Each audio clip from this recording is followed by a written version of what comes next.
For far too long, however, our counterterrorism doctrine has had a blind spot when it comes to extremist violence from the political left. Even today, the very idea that far-left terrorism could be a serious threat is treated as a right-wing fever dream, or worse, as a dangerous fascist conspiracy. It's treated this way by many in the press, by many in academia and our universities, and by many of our legacy institutions. You will no doubt see the dogma rear its head in the coverage of this very conference.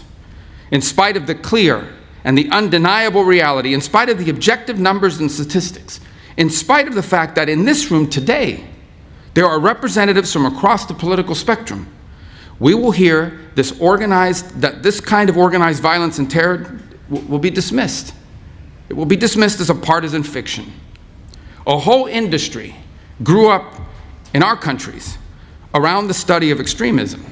We have think tanks and fellowships and journals and consultancies with the unspoken understanding among them that the only kind of political violence that was a true threat to our system, that only one kind of political violence was a true threat to the system.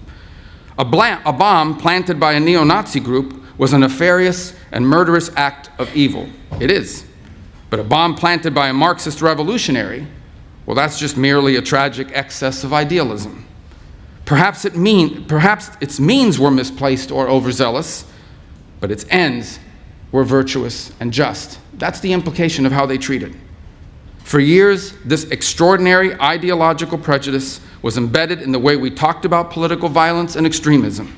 It was repeated again and again until it was accepted as the neutral and objective baseline, so entrenched in the mainstream conventional wisdom that it came to be regarded as an apolitical fact.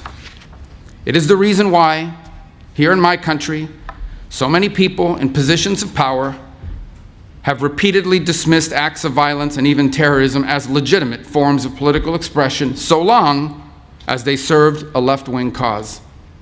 It is why during those so-called George Floyd riots in the summer of 2020, as criminals and extremists burned and looted their way through America's great cities and nearly brought the country to its knees, city governments all across the country simply refused to prosecute the people conducting these acts of violence and terror. It is the reason for the now infamous image, maybe you all recall this, of a news anchor from a very prominent agency, a news anchor standing in a neighborhood consumed in flames.